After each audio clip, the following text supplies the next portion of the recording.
Hermanos salvadoreños, al igual que ustedes, salí de mi país con la idea de triunfar. Pero los recuerdos, mi familia y mis amigos me hicieron volver. Todos extrañamos a nuestros seres queridos y tener un lugar donde regresar. Por eso el Fondo Social para la Vivienda te acerca la oportunidad para comprar una casa en El Salvador a través del programa Vivienda Cercana. Entra a www.fsb.gov.sb e infórmate sobre el programa Vivienda Cercana. Porque El Salvador es tu casa, tu país. Fondo Social para la Vivienda, Gobierno de El Salvador. Bienvenidos, Karen. Ha terminado el Mundial y Foco vuelve a su horario normal. Así es, y nosotros les invitamos para que en el programa de hoy nos acompañen con dos entrevistas muy importantes. En Zoom, Alberto Arene va a conversar con Juan José Martel, secretario general de Cambio Democrático. Y nosotros en la mesa de matices vamos a conversar con Rubén Zamora, político, diplomático y académico salvadoreño que además fue fundador de Cambio Democrático.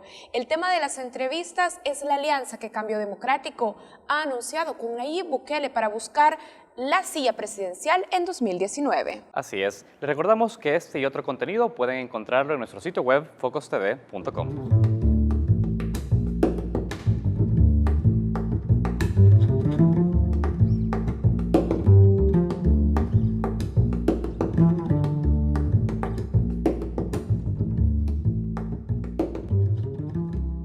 El Centro Cultural de España en El Salvador nació en 1998. Con el objetivo de promover entre los salvadoreños el arte y la cultura.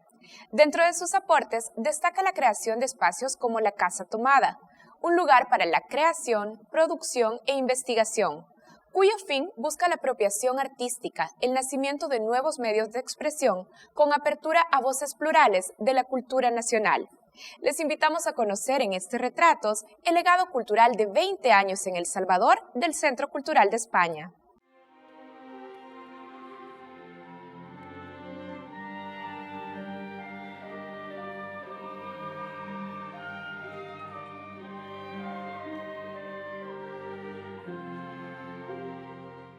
Pues los centros culturales son espacios que dependen de la cooperación española, del Ministerio de Asuntos Exteriores y que desde ahí reciben la financiación y también las líneas directrices sobre las que trabajar. Los objetivos principales de los centros culturales es trabajar en cooperación cultural.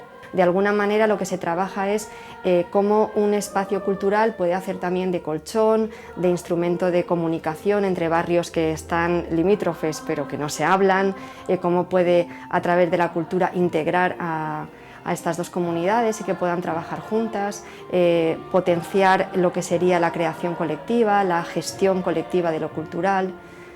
Ahí es donde se va creando y poniendo en marcha la Casa Tomada.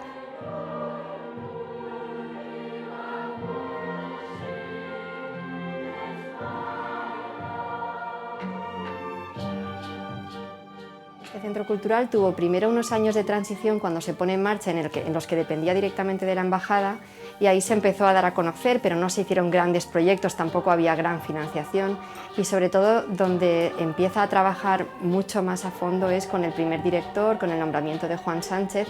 Eso también empiezan los centros a recibir fondos directamente asignados a promoción cultural y a trabajo en cultura. Y ahí sí que se empieza a trabajar y ahí, pues por ejemplo, la gente me habla mucho a mí también de hitos como fueron el Premio de Arte Joven, por ejemplo, que fue un premio muy importante que estuvo durante 10 años. También se comenta mucho de esa época el proyecto Invasión en el Parque, en que una vez al mes se iba a un espacio público de la ciudad y se hacía normalmente concierto, fiesta. Y luego digamos que la otra época asociada a la dirección de Fernando Fajardo fue también cuando se consolidaron mucho en los centros culturales las líneas de trabajo de cultura y desarrollo. Entonces ahí se promovieron, por ejemplo, se trabajó mucho con el refuerzo institucional, se promovió la puesta en marcha de la Ley Nacional de Cultura con una subvención de Estado directamente a la Secretaría de Cultura. Se trabajó también en líneas más ligadas a lo social, a lo político y se puso en marcha el proyecto de la Casa Tomada. Tenemos también una gran exposición para cerrar el año, que será un recorrido por los 20 años del Centro Cultural, repensando proyectos, trayendo otra vez obras que fueron emblemáticas, que se generaron a través de proyectos del Centro Cultural. Esta exposición además va a estar como un triángulo entre la Casa Tomada, el Centro Cultural y el Marte. Así que bueno, tenemos un concierto, estamos trabajando mucho con el náhuatl, para tratar de visibilizar la importancia de la lengua y de los pueblos originarios e indígenas de aquí. Así que, bueno, pues todos estos proyectos están en marcha este año.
Bienvenidos a Reflejos, el segmento de análisis internacional de Focos.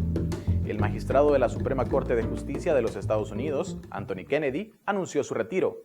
Kennedy era considerado el voto péndulo que desequilibraba la balanza entre los 4 magistrados liberales y los 4 conservadores en el máximo tribunal de justicia. En 2015, por ejemplo, fue el juez clave que permitió la legalización del matrimonio entre personas del mismo sexo en ese país. Ante la salida de Kennedy, el presidente Donald Trump ha nominado a Brett Kavanaugh, un juez de filosofía conservadora que tendría los apoyos suficientes en el Senado, de mayoría republicana, para instalarse en la Corte, y que podría decantar la votación hacia el ala tradicionalista. Ante su posible elección, ¿qué impacto tendrá en los avances logrados para los derechos de las minorías en los Estados Unidos? Para ello conectamos hasta la ciudad de Bogotá, Colombia, con la abogada y defensora de derechos humanos, Paula Ávila Guillén. Bienvenida, Paula. Muchas gracias, Andrés, por la oportunidad.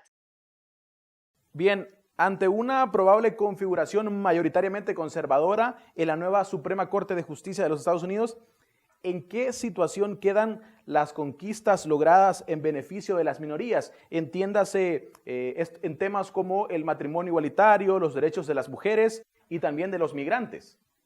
Pues en realidad todas quedan en riesgo. Es algo que es importante que entendamos, y es que las leyes en Estados Unidos son construidas de la mano por los jueces. Entonces los jueces tienen un rol mucho más activo que en otros sistemas judiciales en cómo no solo se deben interpretar, pero incluso en la creación legal, en la creación de jurisprudencia. Entonces el papel de la Corte Suprema de Estados Unidos es fundamental para determinar cuáles son los niveles de protección que a nivel federal el gobierno puede dar.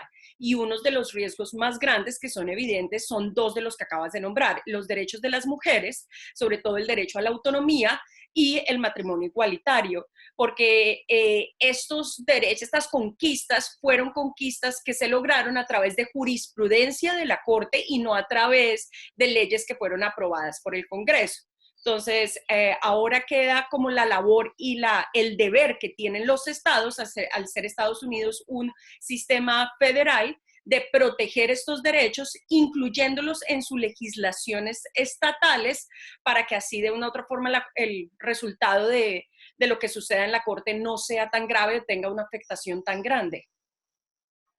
De acuerdo, vamos a hacer introspectiva respecto a que, considerando la llegada de Kavanaugh a la Suprema Corte, quien es el juez nominado por Donald Trump, ¿existe peligro en este marco normativo que despenaliza el aborto en los Estados Unidos? Hablamos de la sentencia Roe versus Wade en 1973. Sí, lo existe. Y la razón por la que lo existe es porque esta sentencia lo que garantiza es que el Estado no se debe meter en decisiones que son consideradas del ámbito privado de un individuo. Entonces, no es solo el único derecho que está en riesgo, son muchísimos derechos, pero digamos que sería uno de los primeros afectados, sobre todo teniendo en cuenta que la misma administración de Trump está tratando de adelantar una agenda en contra de los derechos reproductivos de las mujeres. Entonces, claramente están conectados y podría ponerlo en un riesgo muy grande. La parte más difícil de esto es que muchos estados incluso han tratado de legislar cada vez más para restringir este derecho. Entonces, lo único que ha protegido este derecho a nivel federal en realidad ha sido la Corte. La última decisión de la Corte fue una decisión en el año 2016 en el caso de Halls Women's Health contra Texas, y fue una decisión muy favorable y fue una decisión que se logró gracias a Kennedy. Entonces, Kennedy siempre ha sido, a pesar de ser un juez un poco más conservador, siempre ha considerado que dentro de su punto de vista legal, el Estado no debe meterse en decisiones que se consideran que están en el ámbito de lo privado, de lo individual, que ese no es el deber del Estado. Ahora, con la llegada de Kavanaugh, quien sustituiría a Kennedy, esto definitivamente podría cambiar. Definitivamente podría cambiar, además porque hay algo que es importante que tengamos en cuenta. Todos los posibles candidatos fueron, antes de que llegaran a la lista de ser candidatos, recibieron un proceso de veto por una organización que se considera provida, aunque en realidad a mí me gusta llamarla es antiderechos, pero es una organización que muchas de las condiciones para poder pasar o recibir el respaldo de esta organización incluye el que no se defienda el derecho de las mujeres a decidir o el derecho de las mujeres a poder recibir todos los servicios de salud que ellas necesitan para sobrevivir, porque en realidad el aborto es un tema que involucra servicios de salud que son exclusivos para las mujeres en la mayoría de los casos, por lo tanto es una política de igualdad, pero al mismo tiempo es una cuestión de salud pública, o sea, hay abortos que son de elección, pero hay abortos que son médicamente necesarios y en este momento se están poniendo en riesgo todos. Y justamente pregunto finalmente, bajo esta probable nueva configuración conservadora en la Corte Suprema de Justicia de los Estados Unidos, ¿consideras quién va a ser ahora los que tienen que defender esos derechos conquistados por las minorías? ¿A quién le toca este rol nuevamente? Yo pienso que a la ciudadanía, y siempre nos ha tocado y siempre nos va a tocar. Creo que muchos de los problemas que hemos tenido en las conquistas de los derechos es que se lo hemos dejado solo a los abogados. Hemos creído que es una conquista o de lo legal o de lo político, ¿sí? Y realmente nunca nos hemos involucrado lo suficiente para considerar que al final de cuentas los derechos son para todos nosotros y nosotras. Entonces, creo que la ciudadanía es la que tiene que reclamar esos derechos. Considero que los derechos en realidad pertenecen a los ciudadanos y por lo tanto los ciudadanos son los que tienen que hacer todo lo posible para protegerlos dentro de los mecanismos que existen en el Estado. Bien, muchísimas gracias, Paula. Gracias a ustedes.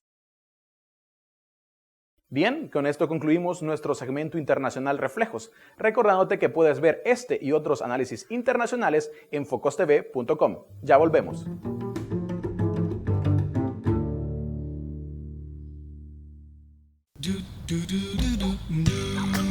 Amor, ¿cuándo vamos a comenzar a ir al gimnasio? A mí me prometiste que iríamos de camping. Papi, yo quiero ir al cine. ¡Vamos pues! Solo con tu tarjeta Club LPG ahorras y obtienes más beneficios para tu familia. Suscríbete ya a La Prensa Gráfica y disfruta de promociones y descuentos con todos nuestros aliados. Club LPG de La Prensa Gráfica.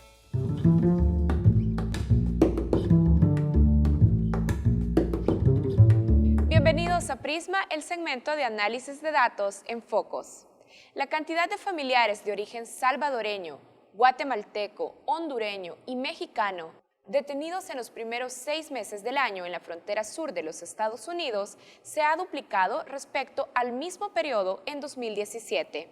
Cerca de 49,000 familiares originarios del Triángulo Norte Centroamericano y México han sido aprehendidos, la cifra más alta desde al menos 2012. Esto según datos de la Oficina de Aduanas y Protección Fronteriza en los Estados Unidos, analizados por el Pew Research Center. En general, el total de aprehensiones en la primera mitad del año alcanzó los 203.000 detenidos. De esta cifra, las familias representaron el 24% de todas las detenciones y el 13% fueron de niños no acompañados, los porcentajes más altos de los últimos años. Donald Trump llegó a la presidencia de Estados Unidos en 2017 con la promesa de reducir la entrada de migrantes indocumentados. El pasado abril anunció la política disuasiva Tolerancia Cero, que consistía en la separación de niñas y niños de sus padres y los recluía en jaulas en la frontera. Las estadísticas revelan que en el marco de esta política, en mayo pasado, los agentes fronterizos capturaron a 9.485 familiares, 6 veces más que en 2017, cuando fueron detenidos 1.580. Asimismo, entre el 5 de mayo y el 9 de junio de 2018, 2.342 niños fueron separados de sus familias y aproximadamente 2.000 adultos de esas familias fueron procesados y enviados a juicio. Datos estimados del Departamento de Seguridad Nacional estadounidense indican que más de 4.100 niños y niñas han sido separados de sus familias desde octubre de 2016.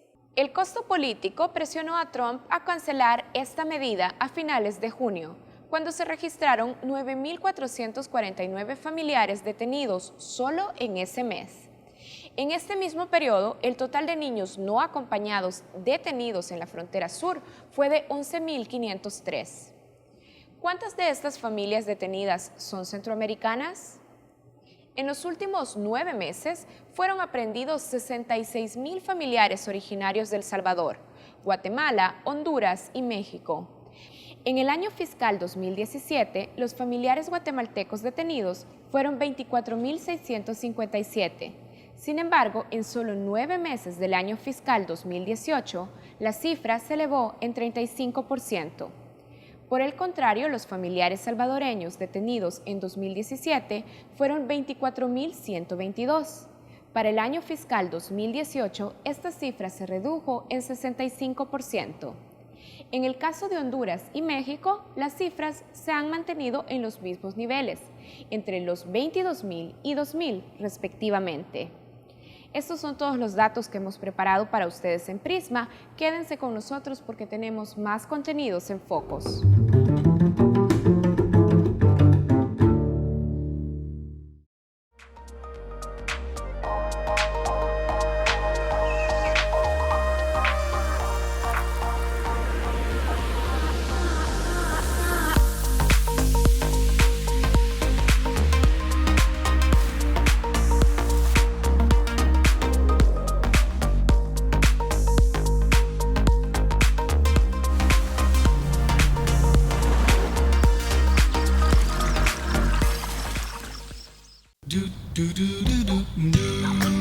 Amor, ¿cuándo vamos a comenzar a ir al gimnasio? A mí me prometiste que iríamos de camping. Papi, yo quiero ir al cine. ¡Vamos pues! Solo con tu tarjeta Club LPG ahorras y obtienes más beneficios para tu familia. Suscríbete ya a la prensa gráfica y disfruta de promociones y descuentos con todos nuestros aliados. Club LPG de la prensa gráfica.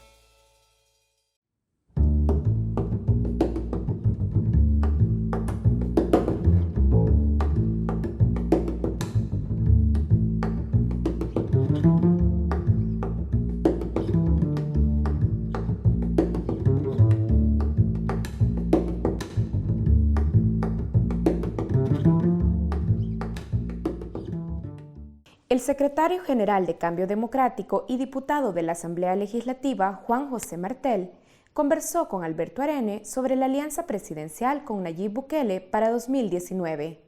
Martel aseguró que la alianza con el exalcalde de San Salvador tiene carácter estratégico y trasciende las ideologías. Nosotros hemos iniciado con Nayib desde hace un poco más de un mes un proceso serio de conversaciones, muy responsable, privado en una primera fase y hasta ahora también privado, aunque ahora ya con el conocimiento de los hechos por parte de los medios de comunicación, para buscar una forma de participación conjunta en las próximas elecciones presidenciales. Lo primero que conversamos fue sobre la realidad. Y efectivamente teníamos muchas coincidencias en cómo estamos viendo el país, cómo estamos viendo sus problemas estructurales, cómo estamos viendo las graves situaciones por las que está atravesando la sociedad salvadoreña. Tuvimos bastante coincidencia y coincidimos en que estamos frente a un modelo que se comenzó a implementar a principios de los años 90, que ya había prácticamente fracasado, caducado en el 2009. Eso fue lo que provocó la llegada del FMLN, la sensación de la gente que estábamos frente a un modelo agotado, pero el FMLN no fue capaz de transformar el modelo. Pero también coincidimos en las soluciones. Este país requiere soluciones estructurales de fondo, pero en el marco de la Constitución de la República. No se trata de caer ni en los sueños neoliberales que nos han llevado a esta crisis, ni en los sueños de socialismos que han demostrado también que no funcionan. Creo que CD aporta en primer lugar una fuerza cualitativa. Nosotros hemos demostrado que somos una fuerza seria de izquierda que tiene una tradición. Una alianza electoral no necesariamente es una alianza ideológica. Te recuerdo la Unión Nacional Opositora, demócratas cristianos, socialdemócratas y comunistas. ¿Cuál es el cemento de una alianza electoral? Es el programa. Obviamente hay ideología que debe de tener algún nivel de compatibilidad. Tú no le pidas a las nuevas generaciones, a los millennials y a los que vienen detrás de ellos, si son socialdemócratas, si son socialcristianos, si son liberales. Nosotros partimos de que este país necesita transformaciones estructurales en el marco de la Constitución de la República. Ese es el primer acuerdo. El segundo acuerdo. Los problemas y las soluciones de este país no las puede encontrar una fuerza política por separada. Por lo tanto, vamos a tener que buscar acuerdos y consensos con otras fuerzas para construir. Tenemos un acuerdo y es que vamos a escoger de común acuerdo un vice o una vicepresidenta, ¿verdad?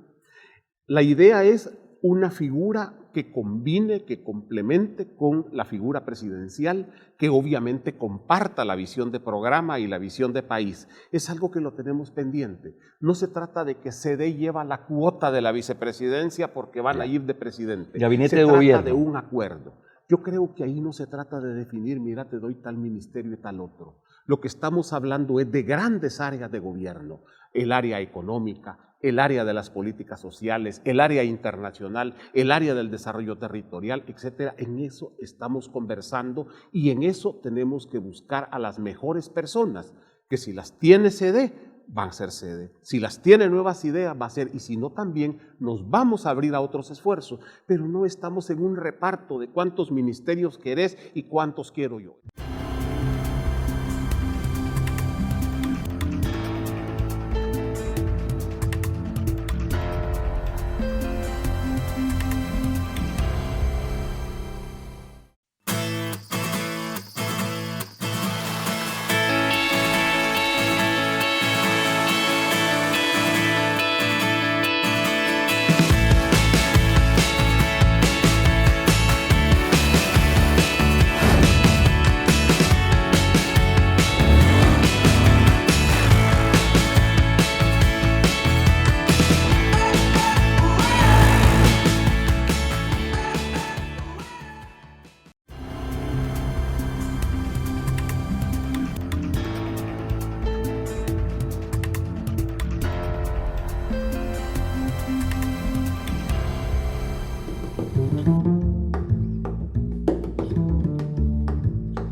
El abogado, político y fundador de Cambio Democrático, Rubén Zamora, visitó el estudio de Focos para analizar la alianza entre CD y Nayib Bukele.